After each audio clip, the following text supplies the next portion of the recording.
Welcome back to the Southern Community Orthopedic Triage Service, also known as SCOTS. In this component of the education program, we're going to be talking about pacing.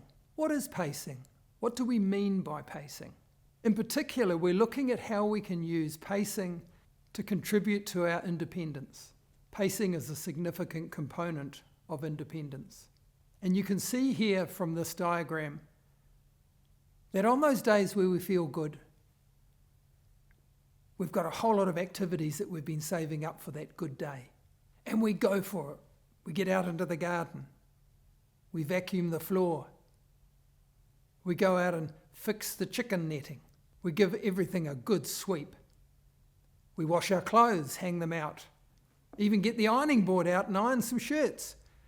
Boy, I'm feeling good today. But the next day and the day after that, oh boy, I'm not feeling so good at all. So I boomed for a day when I was feeling good, and then I busted for 2 days. That is really frustrating. I just want to do more, but I end up doing less. I have to rest for 2 days before I feel good again. And then there's all those tasks that are waiting to be done again. So I go for it again.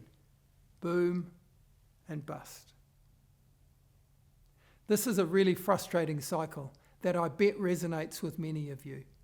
Sometimes we don't really have much choice. We've got people coming for dinner, and we want to make sure that the house looks good. We're going to a wedding, and we know that there's a lot of preparation, getting ourselves ready, travelling there, maybe standing for a long period of time, getting up and down a lot, maybe even dancing. It may be that we're going on holiday, and we just need to make sure that we come back to a home that's tidy and a lawn that has at least been done before we left. So sometimes life certainly gets in the way of pacing. What we need to talk about is what strategies we might put in place to overcome some of the challenges that life throws at us as far as pacing is concerned. Remember, throughout the SCOTS program, we're talking about the things that we can control.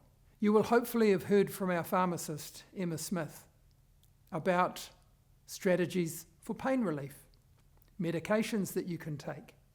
What does optimal pain relief look like? When is the good time to take your non-steroidal anti-inflammatories or your opioids? Because we don't want to be taking them regularly, you remember. Paracetamol is our friend. That's our regular medication. Perhaps those are the strategies you need to put in place to manage those unexpected things that come along in our lives. However, for 85-90% of our day, we can control the pace at which we do things. Now, we do that every day. We wake up, we think about what's going to fill our day. There are 3 types of activities that we think about. Activities relating to self-care, activities relating to productivity, and activities relating to leisure. If you go right back to the introduction to the SCOTS education program, we talked about self-care, productivity, and leisure activities in equal measure. So when we're planning our day, when we are planning our pacing strategies, we need to make sure that all 3 of those things are included.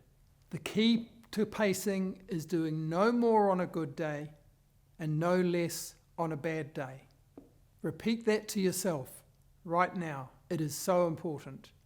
Do no more on a good day and no less on a bad day. What we're aiming to do is prevent that boom or bust cycle. It is really hard because we've never done it like that. We've always gone out and done what we can when we can. So you need to practice proactive problem solving.